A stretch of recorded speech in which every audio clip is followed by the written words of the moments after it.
The second season of The Rings of Power has been called lavishly made, but not every critic agrees that the new season is a home run.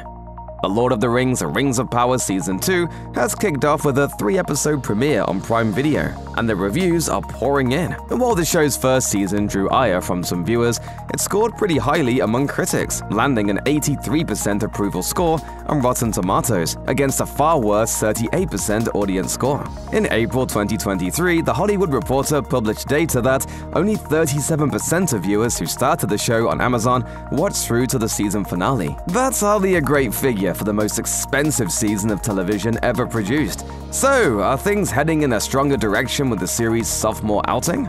As of August 2024, The Rings of Power Season 2 holds a strong 84% critical rating on Rotten Tomatoes, edging out its predecessor by the slimmest of margins. That means that if you already enjoyed Season 1, you'll probably continue to have fun with the next 8 episodes. It also sounds like there are some notable improvements in key areas of the show.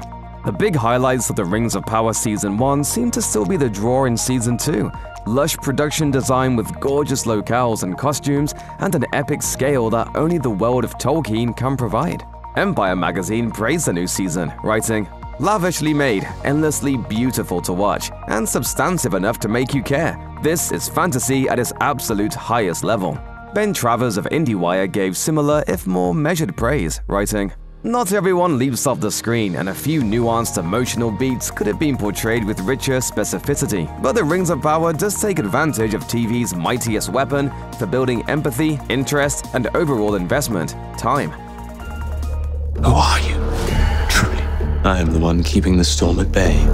One of the biggest problems with The Rings of Power Season 1 was its relative lack of scale during its big action scenes, due partially to COVID production restraints and partially to the nature of a story's first chapter. However, that issue seems to have been addressed, at least in part, in the new season. It's not uncommon for shows to grow into themselves, and no matter what your budget, serialized stories need space to set up the pieces and get you invested in the characters. From that angle, The Rings of Power seems to be progressing as planned, though other reviews have been more critical of the series' lingering problems. In particular, that involves problems with the pacing, focus, and overall story. In a largely negative review for Variety, Alison Herman argued that the heightened momentum didn't make the show much better, writing, "The second installment of this show, as gorgeous yet flat as a kitchen backsplash, has the same problems as the first, minus much confidence these issues will ever go away." Other critics echoed this sentiment, arguing that the show still hasn't gotten its hooks into the story enough to keep audiences enraptured. The Hollywood Reporter said in its review, "It starts to feel like a story shaped backwards from events we already know will need to transpire, rather than one driven forward by the motives and choices of its characters. In essence, things are faster it seems, but fail to slow down when needed. Things are more focused, but still a bit too general. Many fantasy fans don't mind the more lethargic journey, provided the world building and aesthetics remain sharp and captivating. Maybe it's time for fans who fell off to give The Lord of the Rings: The Rings of Power a second chance."